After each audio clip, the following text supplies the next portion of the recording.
Hello students, from the last class we have completed the overall discussion regarding with the nomenclature of the organic compound. It may be the straight chain organic compound, branched chain organic compound, or it may be cyclic, or which is called as a ring form of organic compound. And we have seen different rules for the nomenclature of the organic compound, and according to that the same rule itself we can name the organic compounds. So after the completion of that nomenclature of organic compound, we will move on to the next concept, that is isomerism. Right. So from isomerism, there might be 2 marks question, and we have to explain that. And regarding with that, we have to write the examples in the annual examination out of different kinds of isomers. So one isomer might ask for your annual examination, and most of the question paper, that is previous question paper, they have already asked the different types of isomers for the 2 marks question. So we'll move on to the next concept, that is isomerism. First, we'll understand what is isomerism. The main definition of isomerism is the phenomena of existence of two or more compounds possessing same molecular formula but different properties. Observe here, the same molecular formula but different properties are generally called as isomerism, and such compounds are called as isomers. Right? So the phenomena of existence of two or more compounds possessing same molecular formula but different properties are generally called as isomerism. That phenomenon is called as isomerism, and the compounds which exhibit that property are generally called as isomers. So further, the isomers are categorized into 2 types. Here we can observe the schematic representation. That is, first one is structural isomers, second one is stereoisomers. Right? So in structural isomers, further it is subclassified into 4 types. One is chain isomer, second one is positional isomer, third one is functional group isomerism, and fourth one is metamerism. And in case of second main type of stereoisomers, there are 2 subclassification. One is geometric isomerism and second one is optical isomerism. Right? So already we have seen isomerism is a molecules or the compounds having same molecular formula. The molecular formula will be same, but their properties will be different. Physical properties, or it might be the chemical properties, may change, and that phenomena is called as isomerism, and such 2 compounds are called as isomers. So further, isomerism is divided into 2 categorization, structural as well as stereo. In structural, there is a chain isomer, position isomer, functional group isomer, and metamerism. Right?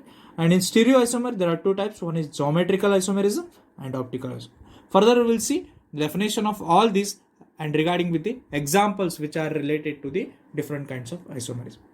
The first main classification is structural isomerism. So we'll go with the structural isomerism. So according to the definition of structural isomerism, the word itself says structure, and we know that if you divide this word, you'll get 2 words. One is structural, second one is isomerism. So already we know the definition of isomerism. So to that we will add a structure, right? So therefore, the compounds having same molecular formula but differ in their structure. The molecular formula is same, means the combined atoms which are present in those are almost the same. Almost means they're completely same, but there is a difference in their arrangement, right? So therefore, we'll call it as there is a change in the structure of the molecule. So that kind of isomers are generally recognized as structural isomers. So therefore, compounds having same molecular formula but differ in their structures are called as structural isomerism. So in that first subclassification was chain isomerism. So therefore here you divide, you will get 2 words. One is chain, another one is isomer. So therefore, whenever the 2 or more compounds having similar or the same molecular formula but differ in their carbon skeleton, there is a differ in the carbon skeleton. It is nothing but the carbon chain, right? So the molecular formula is same, but the carbon chain is different. So that examples are, those compounds are generally called as chain isomers, and the phenomenon is called as chain isomerism. Here if you observe, so in all the 3 examples, the molecule are same, that is CH3, CH2, CH2, CH2 and CH3. Here if you count the number of carbon atoms, there are 5 carbon atoms, 1, 2, 3, 4 and 5. Right? And the total number of hydrogen are 3 plus 2, 5 plus 7 plus 9. Right? So 9 plus 3, 12. Right? So there are total 12 hydrogen atoms and 5 carbon atoms. So therefore I can write it as C5H12. Right? So 3, 3, 6 plus 2, 8 plus 2, 10 plus 12. Right? So it is C5H12. We can write C5H12 in this form, which is called as pentane. We can write C5H12 in this form 1, 2, 3, 4, 5 and 3 plus 3, 6, 7, 8, 9, 10, 11, 12. Right? So that is isopentane. It is called as isopentane. In IUPAC it is called as 2-methyl butane. It is called as 2-methyl butane. And here if you observe, there are 5 carbon atoms and there are 12 hydrogen atoms. Right? So 3 4s are 12. Right? So that is 12 carbon atoms. And this is termed as neopentane. In IUPAC it is called as 2,2-dimethyl propane. Right? So at the second position, you can number from this side also, you can number from this side also. Right? So at the second position there are 2 methyl groups. So and if there are consist of 3 carbon atoms in a straight chain, it is called as propane. So therefore that is 2,2-dimethyl propane. Right? So therefore the word itself explains the type of or the kind of isomerism. So therefore in chain isomerism, the molecular formula is same, which means the molecules which are present are in the same way, but there is a change in the carbon skeleton. The skeleton of that carbon changes, that is the arrangement changes. Therefore it is called as chain isomerism. Right? So these are the some of the examples regarding with the chain isomerism. So further we'll go with the next type of the isomerism, that is called as positional isomerism. The word itself says positional isomerism. Again, if you divide these two words, you'll get this word, you will get two words. One is position, another one is isomerism.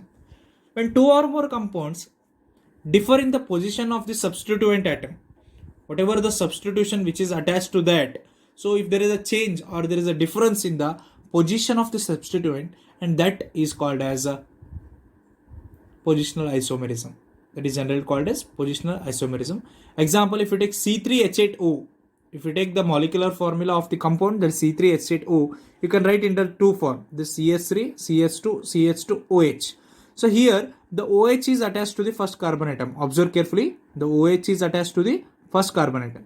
Here in this case, you can number from this side also, you can number from this side also. Therefore the OH is attached to the second carbon atom. So therefore the molecular formula again it is same, CH3, CH2, CH2OH. Here it is CH3, CHOH, CH3. So therefore in CH3, C3H8O, you can write in the two form. Here propane 1-ol, because first position there is attachment of hydroxyl group, we will call it as alcoholic group, that is propane 1-ol, and in this case it is propane 2-ol. So therefore this is the example for position isomerism. Right? So the molecular formula is same, the change in the position of the substituent. Similarly, if you go for the third one, functional group isomerism.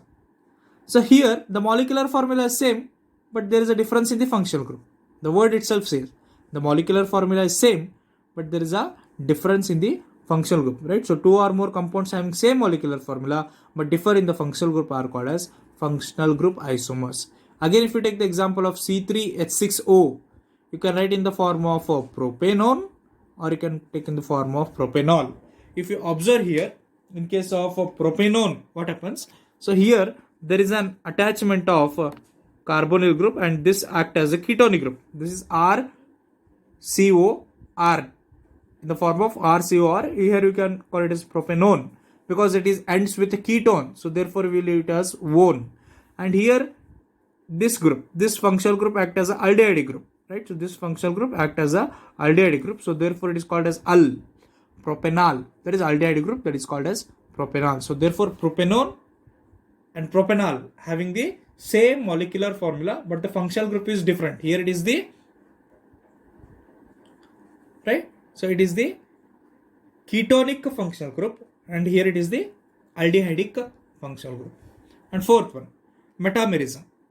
So metamerism arises due to the different alkyl chain on the either side of the functional group in a molecule. Right? So there is an attachment of different kinds of functional group. Right? So that is present in a molecule in a given alkyl chain. That is generally called as metamerism. Here if you observe, if you take the example of C4H10O, C4H10O, the oxygen one side bonded with CH3, another side bonded with C3H7. So that is called as methoxypropane. It is generally called as methoxypropane. And here if you observe, the oxygen one side bonded with C2H5, another side bonded with C2H5, it is called as ethoxyethane. It is termed as ethoxyethane. So therefore here, so in this case, the different alkyl chain, observe here, the different alkyl chain are bonded or substituted to the functional group in the either side or in the both side. So therefore these are called as metamerism. Observe, both are having the same. If you count the carbon atoms, it is having 3 plus 1 4 carbon atom, and hydrogen are 10, 7 plus 3 10, and 1 oxygen is present. Here in this case also same thing, 2 carbon here, 2 carbon here, total 4 carbon atoms, and 10 hydrogen are present, 5 here and 5 here, the total 10 hydrogen atoms, and 1 oxygen which is present in the center, that is called as ethoxyethane.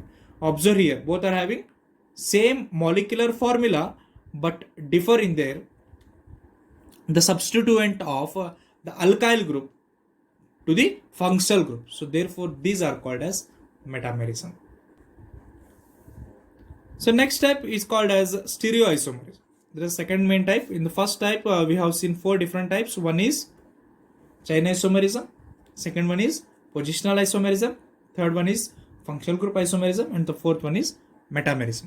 That is the first main classification of isomerism. And second main classification is stereoisomerism. Right?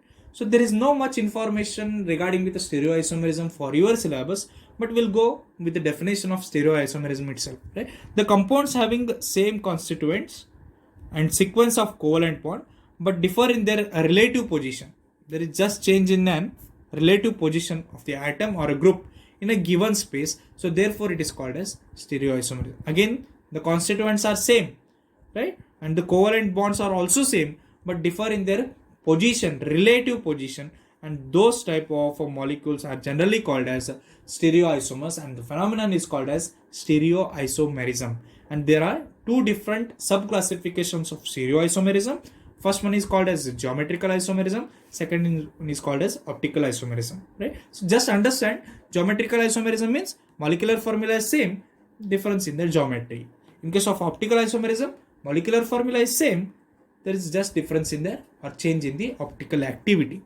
So that is not for your syllabus, but just understand, stereoisomers means the molecular formula is almost the same, but there is a change or differ in the relative position of the atoms or groups in a given or a particular space. So that is called as stereoisomers. And stereoisomers are 2 types.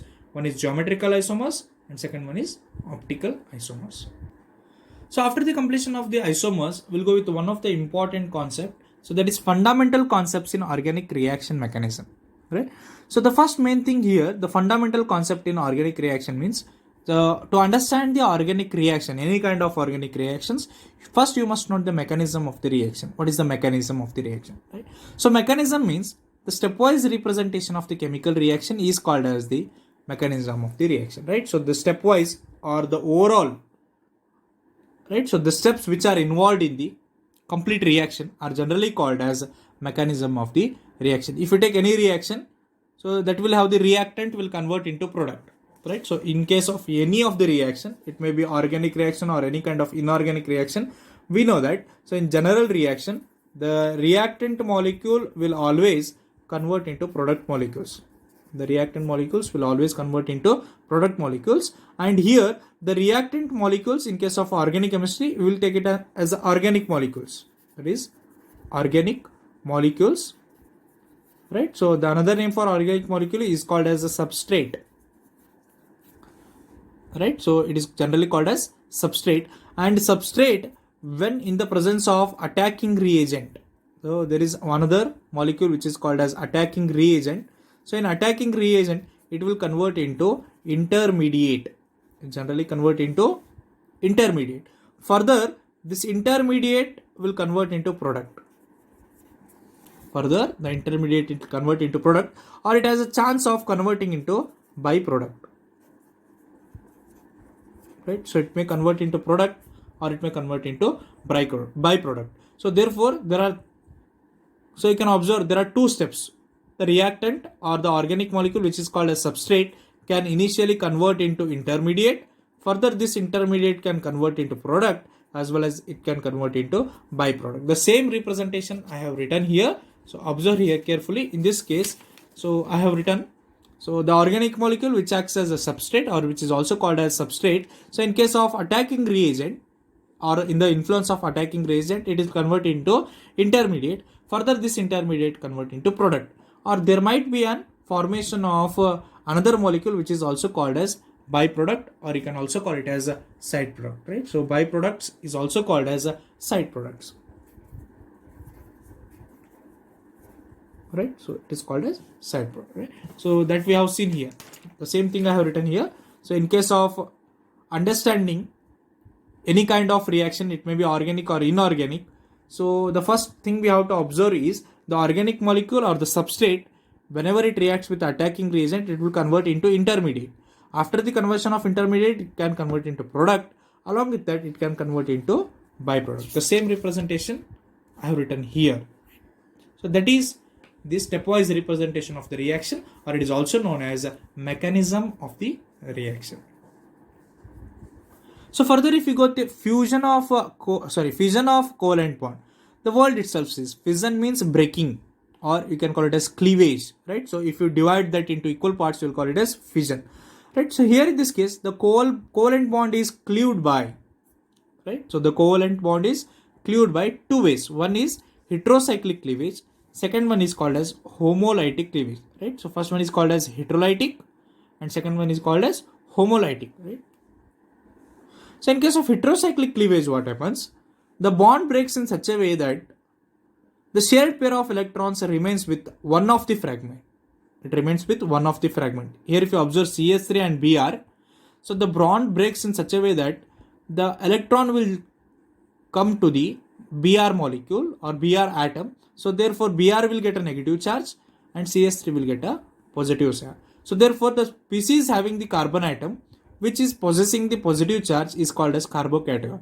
So after the reaction, what happens, or after the breaking of bond, so this carbon atom acquired a positive charge, right? Or it gained the positive charge. So therefore that process or that carbon atom is called as carbocation. That carbon atom is called as carbocation, right? So if the bond breaks in such a way that so the carbon itself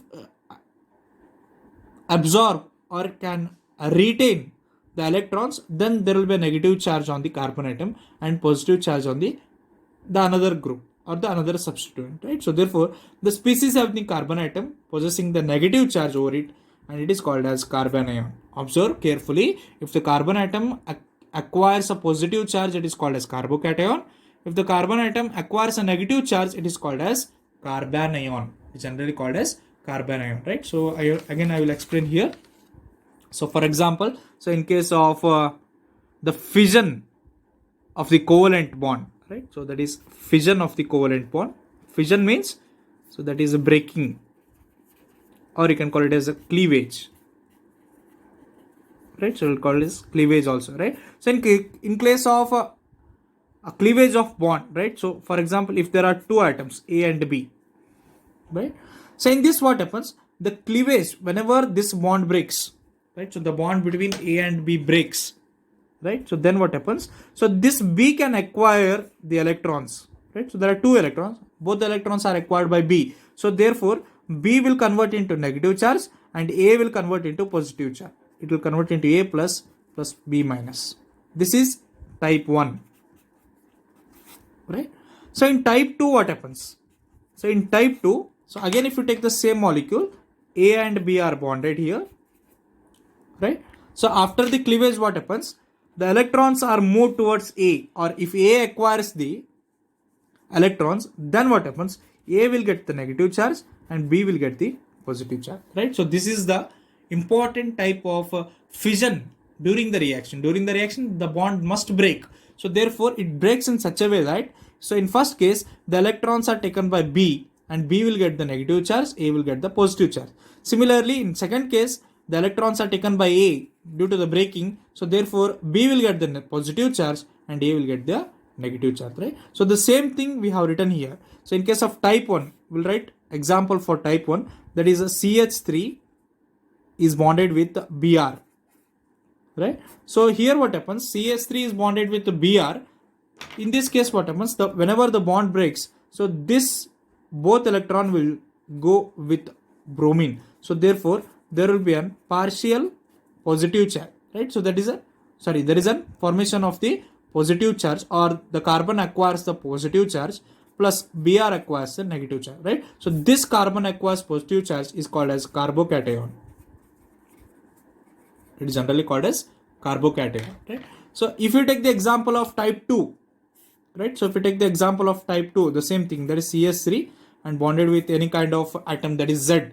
So here what happens in this case, so this bond breaks in such a way that, right? So this bond breaks, this electrons will come towards the carbon atom, then this acquires a negative charge, right? So this carbon acquires a negative charge and Z acquires a positive charge, that is attached substituent, right? So it acquires a positive charge. Therefore, whenever the carbon in the molecule acquires a negative charge, it is called as carbanion, right? So it is called as carbanion, and in case if acquires a positive charge, that is called as carbocation. So therefore, there are two types of fission. In that, first one is called as homolytic, so which is called as homolytic fission.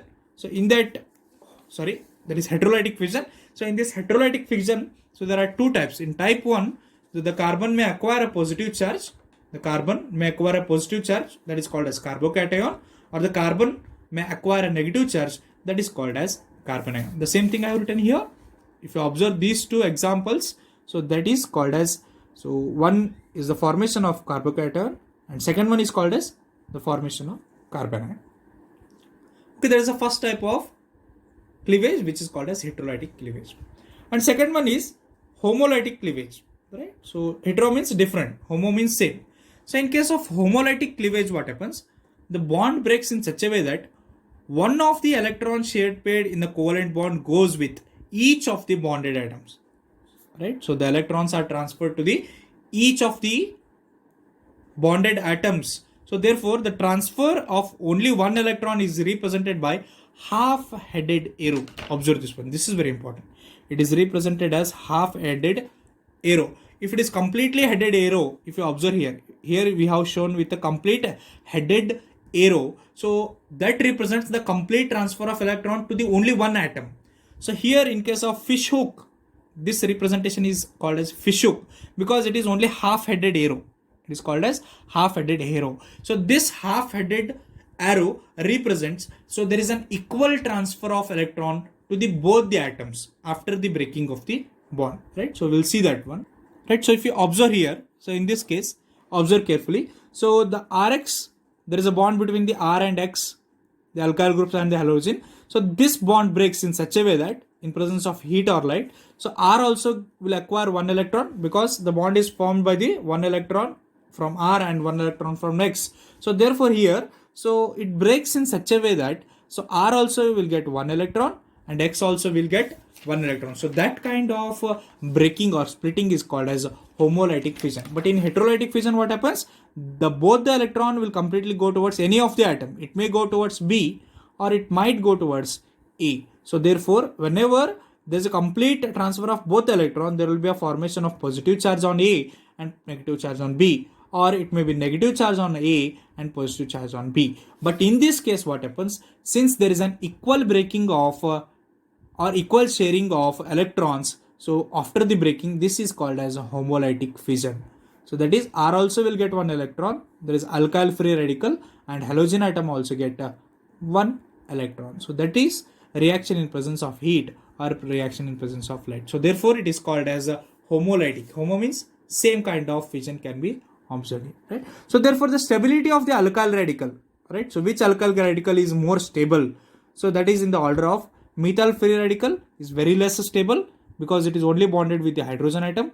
So it is, that is, ethyl free radical is greater in stability when compared to methyl, and isopropyl, right? So that is greater, and tertiary butyl is the most stable when compared to that of the isopropyl, ethyl as well as methyl, right? So therefore, primary is less stable than secondary, secondary is less stable than tertiary, right? So therefore, so here, whenever you replace one hydrogen atom, we will call it as primary. Whenever you replace two carbon atoms, two hydrogen atoms, it is called as secondary or second degree. Whenever you remove all the hydrogen atom which are bonded with the carbon atom, so that is called as a tertiary. So therefore, tertiary butyl radical is most stable when compared to that of the isopropyl, and isopropyl is more stable than the ethyl, and ethyl is more than the methyl. So therefore, it is in the order of methyl less than ethyl, ethyl less than propyl, and propyl less than tertiary butyl free radical, right? So those are the two important cleavages or breaking of bonds. One is heterolytic cleavage or heterocyclic cleavage, second one is homolytic cleavage. And further, if you go with the two important definitions in the organic chemistry, that is nucleophiles and electrophiles.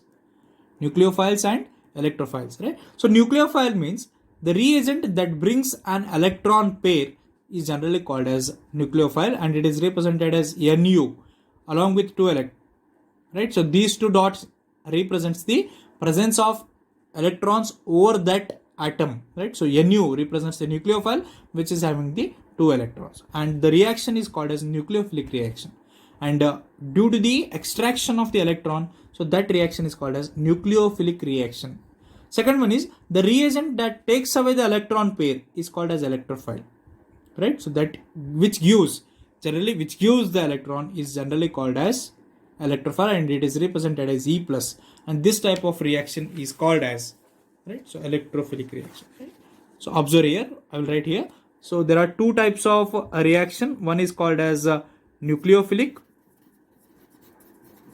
and second one is called as electrophilic, right?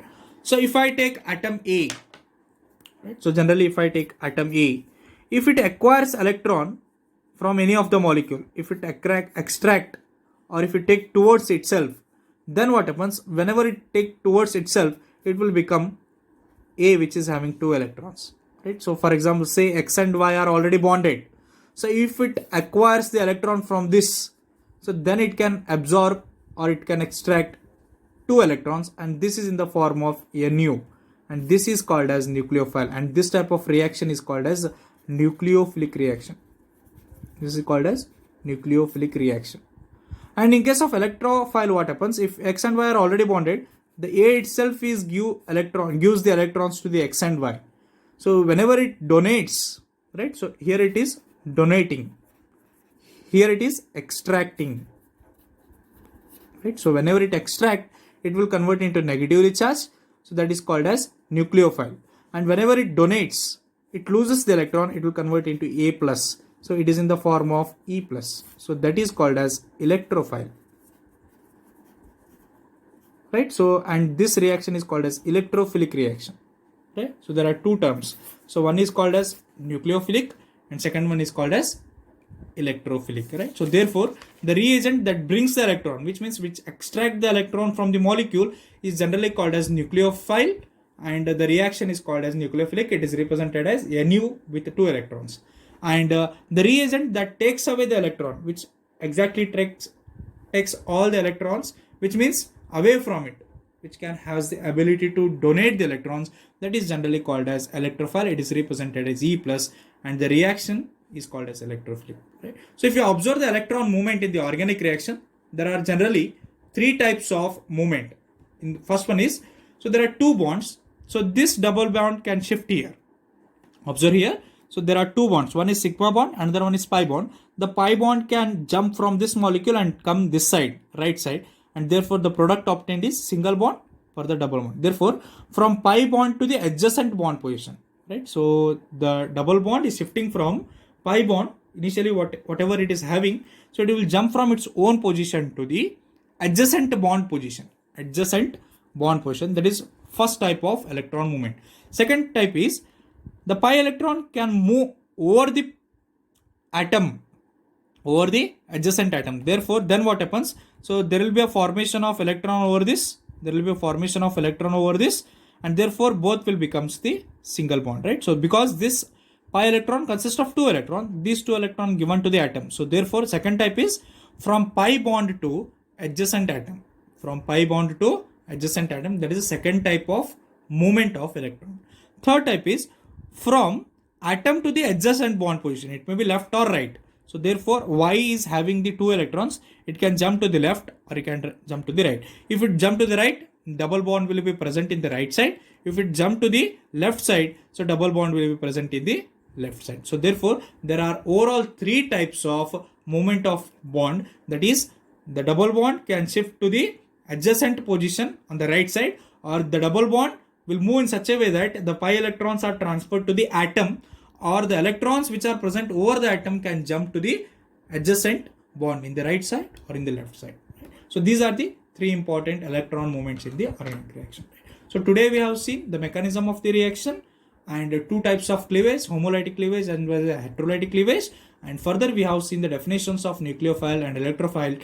Along with that, we have seen the electron movement in the organic reactions as well as the representation. Those are three types: from pi bond to the adjacent bond position, from pi bond to the adjacent atom, and last one is from atom to the adjacent bond position, right? So these are very important basics regarding with the organic chemistry, and this will helpful for even for the second PUC in organic chemistry also, right? So we'll stop here and we'll continue in the next class. Thanks for joining.